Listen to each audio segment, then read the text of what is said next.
श्री वाहिगुरु साहिब जी।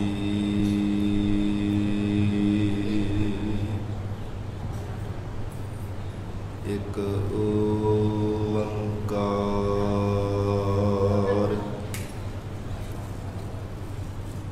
सतनाम करता पुरख निर्भव निर्वैर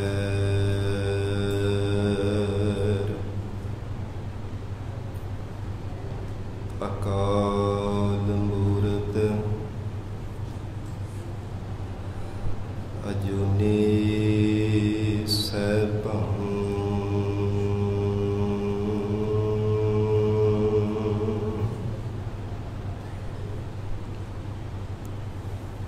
गुर प्रसाद जप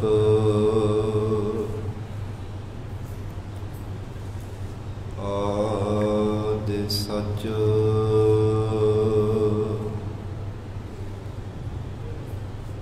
जुगाद सच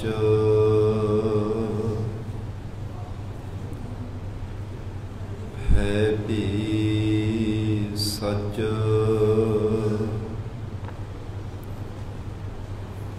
नानक होसी भी सच।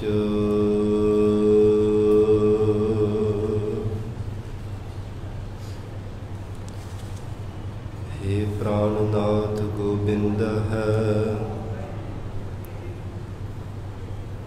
कृपा निधान जगत गुरु।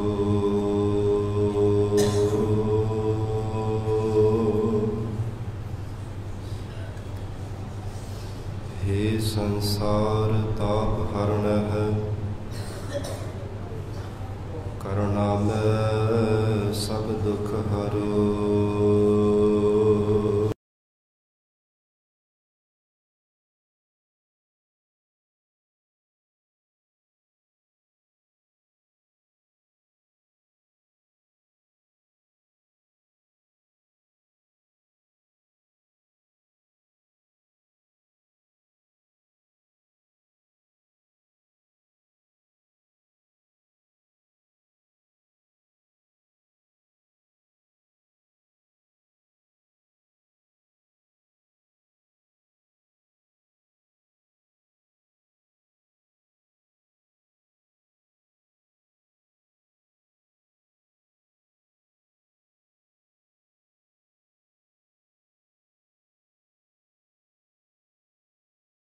अपराधी तरियारे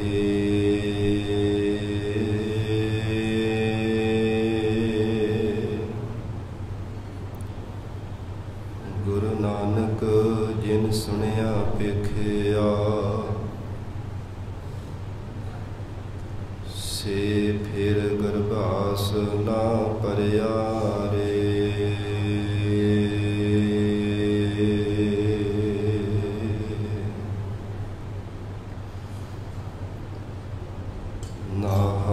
जति सती नहीं पढ़िया मूर्ख मुगदा जन्म पया।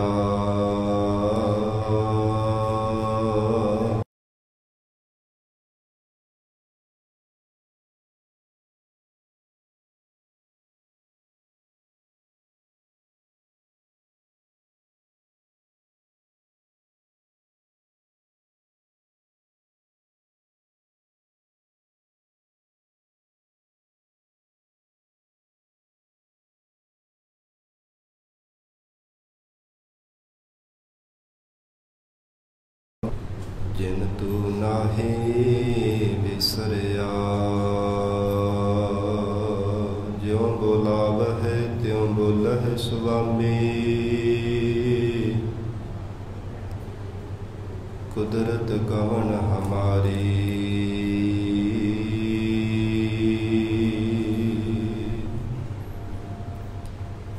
साध संग नानक जस गायो।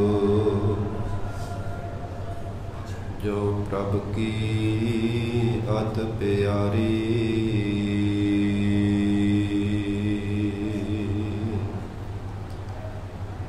साध संग नानक जस गायो।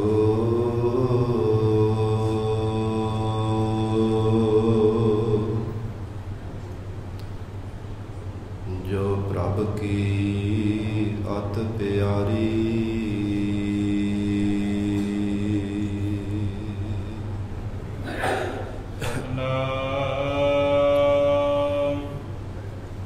श्री वाहिगुरु साहिब जी। ज्ञान खंड मह ज्ञान प्रचंड,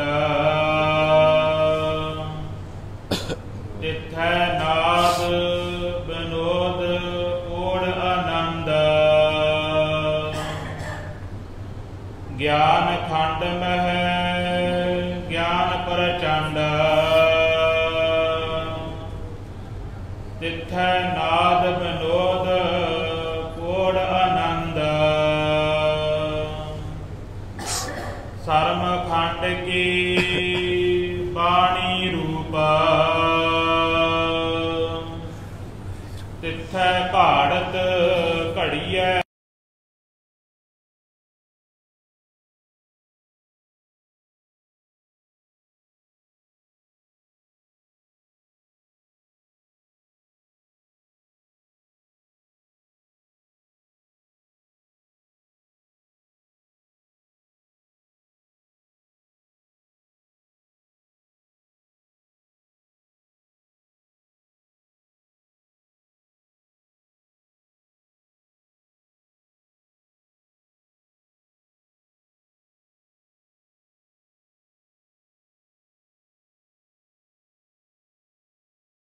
मत मन बुद्ध, तिथै घड़ियै सुरा सिदा की सोध।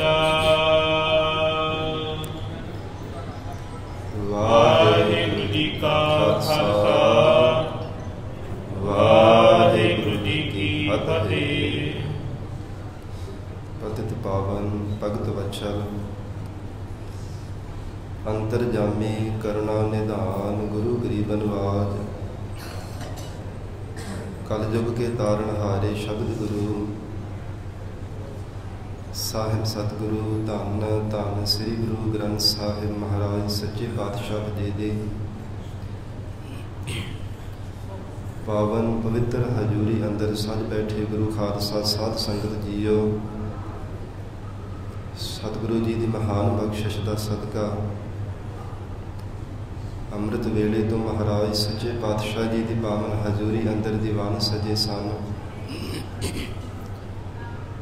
ਸਜੇ ਹੋਏ ਦੀਵਾਨਾਂ ਅੰਦਰ ਪਾਵਨ ਗੁਰਬਾਣੀ ਦੇ ਜਾਪ, ਅੰਮ੍ਰਿਤਮਈ ਗੁਰਬਾਣੀ ਦਾ ਰਸ ਪਿੰਨਾ ਕੀਰਤਨ ਆਪ ਸੰਗਤਾਂ ਨੇ ਸਰਵਣ ਕੀਤਾ ਹੈ। ਹੁਣ ਇਸ ਪਾਵਨ ਅਸਥਾਨ ਤੇ ਜਦ ਰਹੀ ਲੜੀਵਾਰ ਗੁਰਬਾਣੀ ਦੀ ਕਥਾ ਵਿਚਾਰ ਦਾ ਸਮਾਂ ਹੋਇਆ ਹੈ। आओ साध संगत जी शरधा भावना नाल गुरु चरणों में बैठ के सतगुरु जी की पावन गुरबाणी की कथा सरवण करके लाहे प्राप्त करिए। जगत गुरु धन श्री गुरु नानक देव साहिब महाराज सच्चे पातशाह जी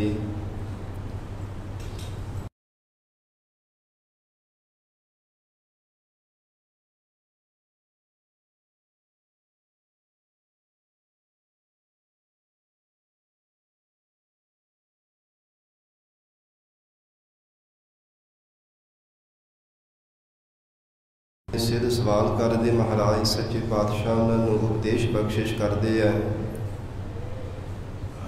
जीवां की कल्याणकारी ऐसी महाराज सच्चे पातशाह जी ने पावन बाणी उचारण की है। धन सतगुरु श्री गुरु नानक देव साहिब महाराज सच्चे पातशाह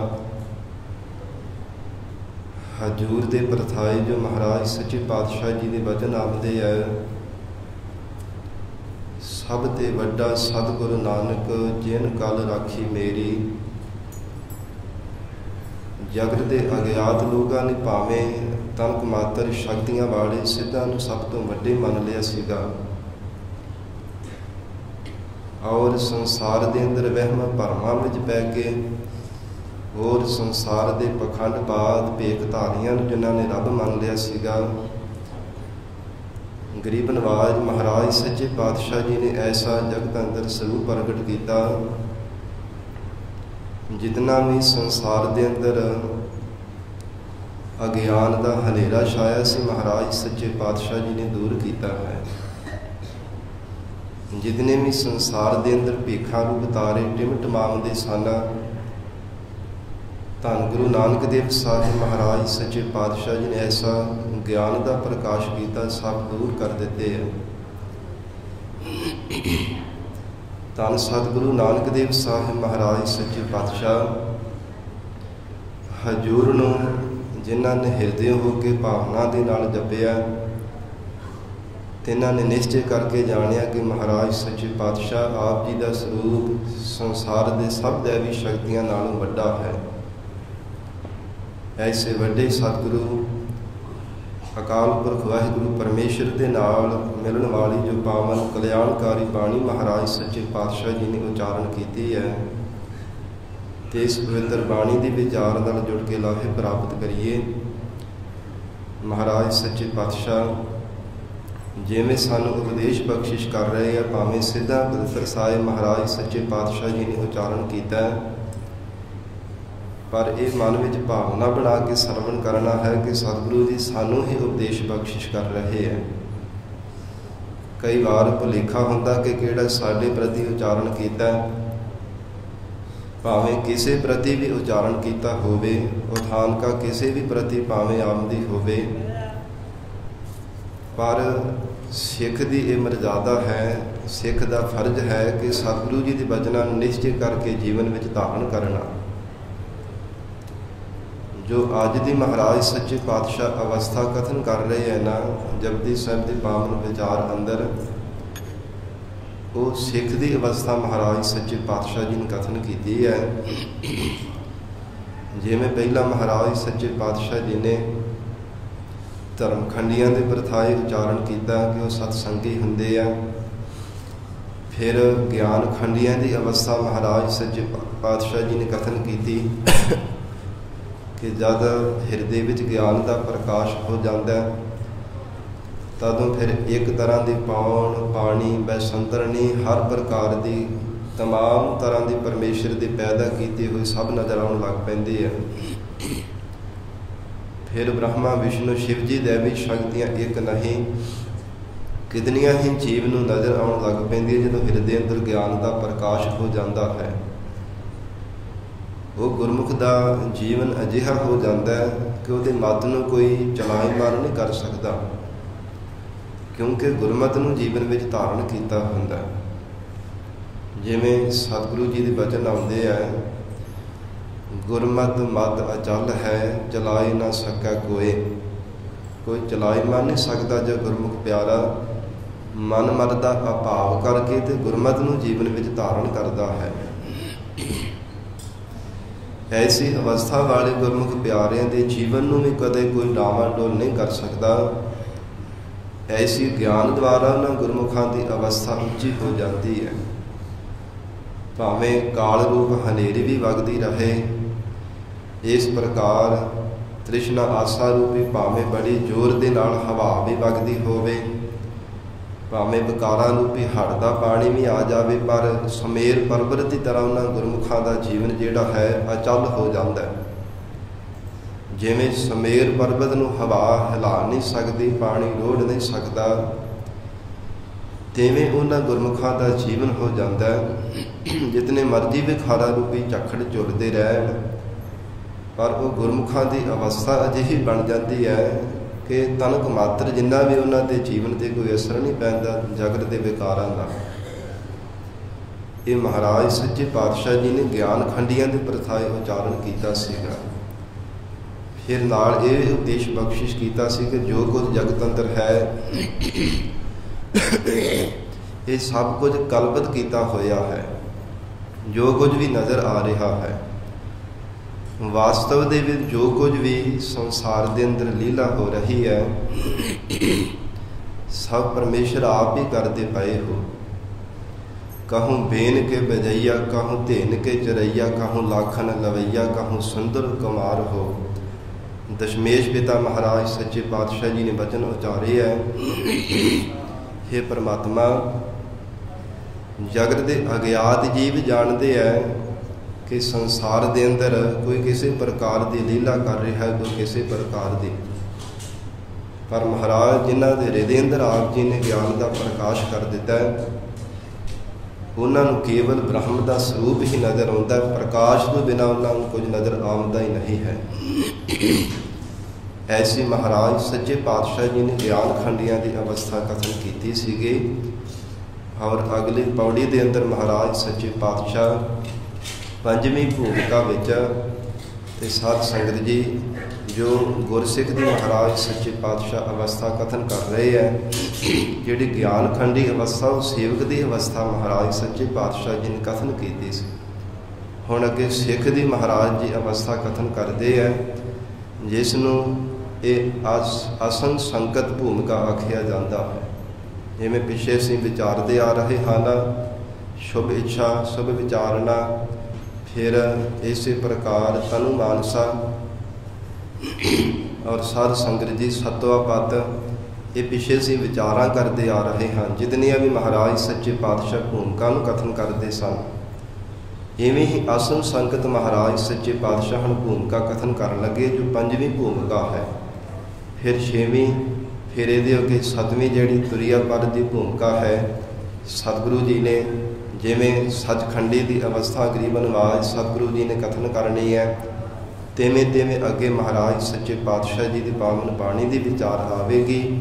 हुण जिवें महाराज सच्चे पातशाह सिख की अवस्था कथन कर रहे हैं पंजवीं भूमिका द्वारा, प्यार के नाल सरवण करिए।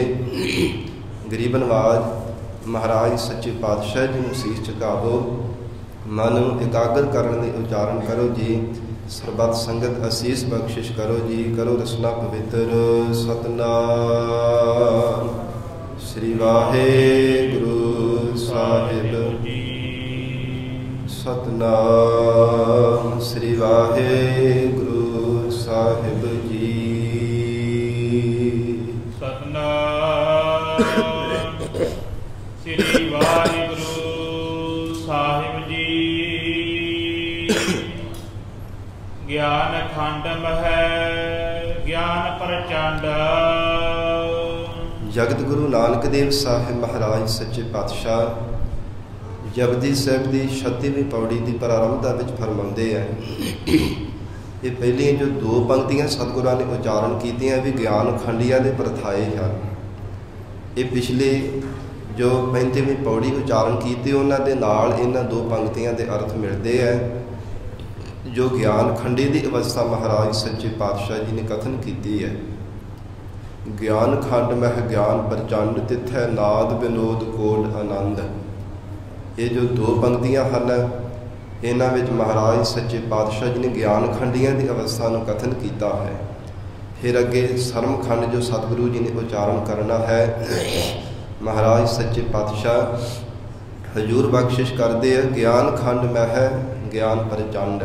हे सिद्धो जदों गुरमुख प्यारा कोई गुरसिख भावना वाला ज्ञान अवस्था को प्राप्त हो जाता है ना, ज्ञान खंडी बन जाता है, फिर हृदय अंदर ऐसा ज्ञान का प्रकाश हो जाता है। ज्ञान खंड में है ज्ञान प्रचंड। प्रचंड कहते ने तिखे ज्ञान। जिस ज्ञान के अगे कोई दुनिया का झूठा ज्ञान कदे टिक नहीं सकता।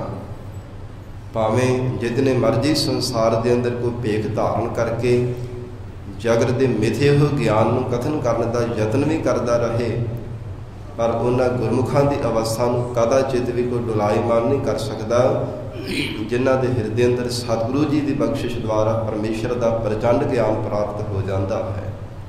ज्ञान खंड में है ज्ञान प्रचंड, पर विशेष करके जिहड़ा चंडन वाला महाराज सच्चे पातशाह जी का ज्ञान है, ऐसा ज्ञान खंडिया गुरमुखों को प्राप्त होया है।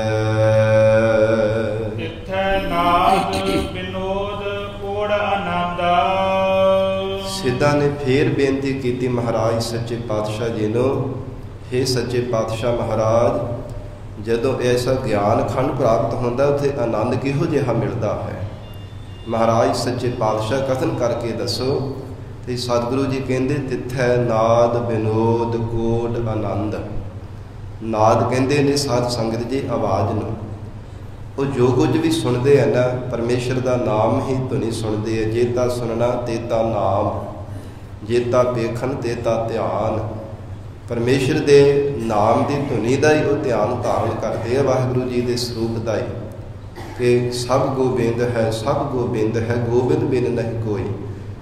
ਨਾਦ ਕਹਿੰਦੇ ਨੇ ਸ਼ਰਵਣਾਨੰਦ ਆਨੰਦ ਨੂੰ। ਐਸੀ ਉਹਨਾਂ ਗੁਰਮੁਖਾਂ ਦੀ ਅਵਸਥਾ ਹੋ ਜਾਂਦੀ, ਤਿੱਥੈ ਨਾਦ। ਜਿਵੇਂ ਕੋਈ ਸ਼ਰਵਣ ਕਰੇ ਐਸਾ ਆਨੰਦ ਪ੍ਰਾਪਤ ਹੋਵੇ, ਉਹਨਾਂ ਗੁਰਮੁਖਾਂ ਨੂੰ ਪ੍ਰਾਪਤ ਹੁੰਦਾ। ਫਿਰ ਮਹਾਰਾਜ ਸੱਚੇ ਪਾਤਸ਼ਾਹ ਕਹਿੰਦੇ ਵਿਨੋਦ। ਵਿਨੋਦ ਕਹਿੰਦੇ ਨੇ ਸਾਧ ਸੰਗਤ ਜੀ ਦਰਸ਼ਨਾਨੰਦ ਨੂੰ। ਪ੍ਰਤੱਖ ਜਿਵੇਂ ਦਰਸ਼ਨ ਹੋ ਜਾਣੇ ਤੇ ਕਿਤਨਾ ਆਨੰਦ ਪ੍ਰਾਪਤ ਹੁੰਦਾ ਹੈ। ਫਿਰ ਕੋਟ ਆਨੰਦ। ਕੋਟ ਨਾਮ ਹੈ ਕਰੋੜਾਂ ਦਾ। ਕਰੋੜਾਂ ਹੀ ਕਹਿੰਦੇ ਜਿਵੇਂ ਸੰਸਾਰ ਦੇ ਅੰਦਰ ਜਿਵੇਂ ਕੋਈ ਵਿਸ਼ੇ ਸੰਸਾਰ ਦੇ ਵਿਸ਼ਿਆਂ ਨੂੰ ਭੋਗਦਾ ਹੈ, ਵਿਕਾਰੀ ਬੰਦੇ ਨੂੰ ਸੰਸਾਰ ਦੇ ਅੰਦਰ ਕਹਿੰਦਾ ਕਿ ਵਿਸ਼ੇ ਸੰਸਾਰ ਦੇ ਮੰਦ ਕਰਮ ਕਰਕੇ ਬਹੁਤ ਮੈਨੂੰ ਆਨੰਦ ਪ੍ਰਾਪਤ ਹੋਇਆ। ਪਰ ਇਹ ਤਾਂ ਇਵੇਂ ਜਿਵੇਂ ਸੁਮੇਰ ਪਰਬਤ ਦੇ ਕੋਲ ਰੱਤੀ ਹੋਵੇ, ਛੋਟੇ ਜਿਹੇ ਆਕਾਰ ਦੀ ਰੱਤੀ ਰੱਖੀ ਹੋਵੇ ਨਾ ਸੁਮੇਰ ਪਰਬਤ ਦੇ ਕੋਲ, ਤੇ ਉਹਦੀ ਬਰਾਬਰਤਾ ਨਹੀਂ ਕਰ ਸਕਦੀ। ਕਿੱਥੇ ਰੱਤੀ ਹੈ ਤੇ ਕਿੱਥੇ ਸੁਮੇਰ ਪਰਬਤ ਹੈ। ਪਰ ਕੋਟ ਆਨੰਦ, ਕਰੋੜਾਂ ਹੀ ਗੁਣਾ ਵਾਲਾ ਜੋ ਗੁਰਮੁਖਾਂ ਨੂੰ ਆਨੰਦ ਪ੍ਰਾਪਤ ਹੋਇਆ ਹੈ। ਮਹਾਰਾਜ ਸੱਚੇ ਪਾਤਸ਼ਾਹ ਹਜੂਰ ਕਹਿੰਦੇ ਨਿਧਿਆਸਨ ਜੀਵਨ ਦੇ ਵਿੱਚ ਕਮਾਈ ਕਰਨੇ ਕਰਕੇ ਗੁਰਮੁਖਾਂ ਨੂੰ ਪ੍ਰਾਪਤ ਹੋਇਆ ਹੈ। ਫਿਰ ਇਹ ਪੰਕਤੀ ਪੜ੍ਹਦੇ ਹੋ ਜੀ। ਤਿੱਥੈ ਨਾਦ ਵਿਨੋਦ ਕੋਟ ਆਨੰਦ। ਸਾਧ ਸੰਗਤ ਜੀ ਐਸੀ ਗੁਰਮੁਖਾਂ ਦੀ ਅਵਸਥਾ ਵਿੱਚ ਕਿਤਨਾ ਆਨੰਦ ਪ੍ਰਾਪਤ ਹੁੰਦਾ ਹੈ। ਜਿਵੇਂ ਕਿਸੇ ਦਾ ਬੱਚਾ ਗਵਾਚ ਗਿਆ ਹੋਵੇ, ਉਹ ਮਾਂ ਪਿਓ ਮਾਤਾ ਪਿਤਾ ਭਾਲਦੇ ਹੋਣ, ਜੇਕਰ ਕੋਈ ਕਹੇ ਨਾ ਕਿ ਫਲਾਣੇ ਥਾਂ ਤੇ ਤੁਹਾਡਾ ਬੱਚਾ ਦੇਖਿਆ ਹੈ, ਤਾਂ ਸੁਣ ਕੇ ਉਹਨਾਂ ਨੂੰ ਬੜਾ ਆਨੰਦ ਮਿਲਦਾ। ਇਹਨੂੰ ਸ਼ਰਵਣਾਨੰਦ ਕਿਹਾ ਜਾਂਦਾ। ਫਿਰ ਜਦੋਂ ਜਾ ਕੇ ਉੱਥੇ ਥਾਂ ਤੇ ਪਹੁੰਚ ਜਾਂਦੇ ਆ, ਆਪਣੇ ਬੱਚੇ ਨੂੰ ਆਪਣੇ ਪੁੱਤਰ ਨੂੰ ਦੇਖ ਲੈਂਦੇ ਆ। ਜਦੋਂ ਦੇਖਦੇ ਆ ਤੇ ਉਹਨਾਂ ਨੂੰ ਹੋਰ ਵੀ ਜ਼ਿਆਦਾ ਆਨੰਦ ਮਿਲਦਾ। ਇਹਨੂੰ ਦਰਸ਼ਨਾਨੰਦ ਕਿਹਾ ਜਾਂਦਾ। ਤੇ ਜਦੋਂ ਉਹ ਪੁੱਤਰ ਦੀ ਬੱਚੇ ਦੀ ਪ੍ਰਾਪਤੀ ਹੋ ਜਾਂਦੀ ਹੈ, ਸਾਧ ਸੰਗਤ ਜੀ ਨੂੰ ਕੋਟ ਆਨੰਦ ਕਰੋੜਾਂ ਗੁਣਾ ਵਾਲਾ ਆਨੰਦ ਕਿਹਾ ਜਾਂਦਾ ਹੈ। ਇਸ ਪ੍ਰਕਾਰ ਇਹ ਗੁਰਮੁਖਾਂ ਦੀਆਂ ਵੱਖੋ ਵੱਖਰੀਆਂ ਅਵਸਥਾਵਾਂ ਹੁੰਦੀਆਂ ਨੇ। ਮਹਾਰਾਜ ਸੱਚੇ ਪਾਤਸ਼ਾਹ ਜੀ ਜਗਤ ਗੁਰੂ ਨਾਨਕ ਦੇਵ ਸਾਹਿਬ ਪਾਤਸ਼ਾਹ ਕਹਿੰਦੇ ਤਿੱਥੈ ਨਾਦ ਵਿਨੋਦ ਕੋਟ ਆਨੰਦ। ਐਸਾ ਕਹਿੰਦੇ ਕਰੋੜਾਂ ਗੁਣਾ ਵਾਲਾ ਗੁਰਮੁਖਾਂ ਨੂੰ ਆਨੰਦ ਪ੍ਰਾਪਤ ਹੁੰਦਾ ਹੈ। ਸਰਮ ਖੰਡ ਕੀ ਬਾਣੀ ਰੂਪਾ। ਮਹਾਰਾਜ ਸੱਚੇ ਪਾਤਸ਼ਾਹ ਹੁਣ ਸਰਮ ਖੰਡੀਆਂ ਦੀ ਅਵਸਥਾ ਕਥਨ ਕਰਨ ਲੱਗੇ ਹੈ। ਸ਼ਰਮ ਨਾਮ ਹੈ ਲੱਜਿਆ ਦਾ, ਸ਼ਰਮ ਨਾਮ ਹੈ ਗਿਆਨ ਦਾ, ਤੇ ਸ਼ਰਮ ਨਾਮ ਹੈ ਸੁਖ ਦਾ। ਸੰਸਕ੍ਰਿਤ ਵਿੱਚ ਸੁਖ ਨੂੰ ਸ਼ਰਮ ਆਖਿਆ ਜਾਂਦਾ ਹੈ। ਇਹ ਤਿੰਨ ਸਾਧ ਸੰਗਤ ਜੀ ਇਹਦੇ ਅਰਥ ਬਣਦੇ ਹੈ। ਸ਼ਰਮ ਦੇ ਸੁਖ, ਗਿਆਨ ਅਤੇ ਸਾਧ ਸੰਗਤ ਜੀ ਜੋ ਅਕਾਲ ਪੁਰਖ ਵਾਹਿਗੁਰੂ ਪਰਮੇਸ਼ਰ ਦੇ ਭੈ ਵਿੱਚ ਰਹਿ ਕੇ ਲੱਜਿਆ ਰੱਖਣੀ ਹੈ। ਪਹਿਲਾ ਅਰਥ ਇਹਦਾ ਲੱਜਿਆ ਦੇ ਵਿੱਚ ਆਵੇਗਾ। ਮਹਾਰਾਜ ਸੱਚੇ ਪਾਤਸ਼ਾਹ ਹਜੂਰ ਕਹਿੰਦੇ ਐਸੇ ਜਿਹੜੇ ਸ਼ਰਮਖੰਡੀ ਹੁੰਦੇ ਆ ਨਾ, ਉਹ ਫਿਰ ਸਦਾ ਹੀ ਪਰਮੇਸ਼ਰ ਦੇ ਭੈ ਵਿੱਚ ਰਹਿ ਕੇ ਜੀਵਨ ਨਿਰਵਾਹ ਕਰਦੇ ਹੈ। ਉਹਨਾਂ ਦੇ ਮਨ ਵਿੱਚ ਲੱਜਾ ਹੁੰਦੀ ਹੈ, ਅਸੀਂ ਉੱਚ ਕੁਲ ਦੇ ਵੀ ਜਨਮੇ ਹੋਏ ਹਾਂ। ਜੇਕਰ ਕੋਈ ਮਾੜਾ ਕਰਮ ਕਰਾਂਗੇ, ਕੋਈ ਕਰਮ ਕਰ ਦਿੱਤਾ ਤੇ ਸਾਡੀ ਕੁਲ ਨੂੰ ਕਲੰਕ ਲੱਗ ਜਾਵੇਗਾ। ਇਸ ਪ੍ਰਕਾਰ ਇਹ ਜਿਹੜੇ ਸ਼ਰਮਖੰਡੀ ਹੁੰਦੇ ਆ ਨਾ, ਲੱਜਿਆ ਰੱਖਣ ਵਾਲੇ, ਜਿਨ੍ਹਾਂ ਦੇ ਮਨ ਦੇ ਵਿੱਚ ਸ਼ਰਮ ਹੁੰਦੀ ਹੈ, ਉਹ ਫਿਰ ਸਾਧ ਸੰਗਤ ਜੀ ਕਦੇ ਬੁਰਾ ਕਰਮ ਨਹੀਂ ਕਰਦੇ। ਚਲੋ ਪੂਰਬਲਾ ਕੋਈ ਜੀਵ ਦਾ ਕਰਮ ਹੋਵੇ ਅੱਗੇ ਆ ਜਾਵੇ, ਉਹ ਗੱਲ ਵੱਖਰੀ, ਪਰ ਜਾਣ ਬੁੱਝ ਕਰਕੇ ਸ਼ਰਮਖੰਡੀ ਜਿਹੜੇ ਅਵਸਥਾ ਵਾਲੇ ਆ ਨਾ, ਉਹ ਕਦਾਚਿਤ ਵੀ ਭੁੱਲ ਕੇ ਬੁਰਾ ਕਰਮ ਨਹੀਂ ਕਰਦੇ। ਕਈ ਵਾਰ ਜਾਣ ਬੁੱਝ ਕੇ ਆਪਾਂ ਬੁਰਾ ਕਰਮ ਕਰਦੇ, ਬੁਰਾ ਸੋਚਣ ਲੱਗ ਪੈਂਦੇ ਆ। ਕਦੇ ਭੈੜਾ ਕੋਈ ਕਰਮ ਕਰਨ ਦਾ ਹੀ ਅਸੀਂ ਚਿਤਵਦੇ ਰਹਿੰਦੇ ਆ। ਪਰ ਸ਼ਰਮਖੰਡੀਆਂ ਦੀ ਅਵਸਥਾ ਅਜਿਹੀ ਨਹੀਂ। ਹਜੂਰ ਕਹਿੰਦੇ ਸ਼ਰਮਖੰਡ ਕੀ, ਜਿਹੜੇ ਲੱਜਿਆ ਰੱਖਣ ਵਾਲੇ ਹੈ, ਉਹ ਫਿਰ ਅਕਾਲ ਪੁਰਖ ਪਰਮੇਸ਼ਰ ਦੀ ਵੀ ਉਹਨਾਂ ਨੂੰ ਲੱਜਾ ਹੁੰਦੀ ਹੈ ਕਿ ਧਰਮ ਰਾਜੇ ਦੇ ਦਰ ਤੇ ਜਾ ਕੇ ਕਿਹੜੇ ਮੂੰਹ ਦੇ ਨਾਲ ਜਾਣਾ ਜੇ ਕੋਈ ਕਰਮ ਕੀਤਾ ਤਾਂ। ਜੇ ਬੁਰਾ ਕਰਮ ਕੀਤਾ बिना कारण तो ही किसी का बुरा सोचिया, एवें झूठा ही संसार के अंदर किसी की निंदिया ही करते रहे, ये भी तो बुरे कर्म ही है। जो महाराज सच्चे पातशाह धन गुरु नानक देव साहब जी फरमाउंदे ऐसी सर्म खंडियां की अवस्था है, वो फिर इन्हां नेत्रां दे नाल पराए रूपां नूं नहीं तकदे। भाई गुरदास साहब जी की बचना अनुसार एका नारी जती होए पर नारी धी भैन वखाणै, देख पराइयां चंगियां मामा भैणा धीआं जाना। ये सिख की अवस्था है जो सर्म खंड दे विच प्रवेश होया है। उहदे मन विच लज्जा हुंदी है कि जिस गुरु का मैं सिख हाँ, जेकर मेरे तो कोई कर्म हो गया तो मेरे गुरु नूं लज्जा होवेगी। इस प्रकार जग दे लोग आखणगे कि सिख सीगा, गुरु का सिख सीगा, इसने भैड़ा को कर्म किया है। ये सर्म खंडियां की अवस्था है। फिर मन विच लज्जा धारण करके रखता तो बड़ा सुचेत हो करके जीवन निर्वाह करता है। कदम कदम विचार विचार के किते मेरे तो कोई भुल ना हो जाए, किते मेरे तो कोई गलती ना हो जाए, जेकर मेरे तो कोई कोताही हो गई तो मेरे गुरु नूं जगत दे लोग गल्लां करनगे। ऐसा मन विच लज्जा रखण वाले जिहड़े है उन्हां नूं सिख महाराज सच्चे पातशाह जी कहंदे उन्हां दे सिखां दी ऐसी अवस्था सर्म खंडियां वाली अवस्था है। सर्म खंड की बाणी रूप ते उन्हां दी बाणी जिहड़े वचन है किन्ना उन्हां दे विच बल हुंदा है। वो कहंदे परमेश्वर का स्वरूप ही बनाउण वाले उन्हां दे वचन हुंदे है। रूप संसार के जितने भी रूप रेखावां रंग है ये सब उन्हां गुरमुखां दे मिट जाते हैं। केवल एक परमात्मा का स्वरूप प्रकाश रूप ही नजर आता है। ऐसी सर्म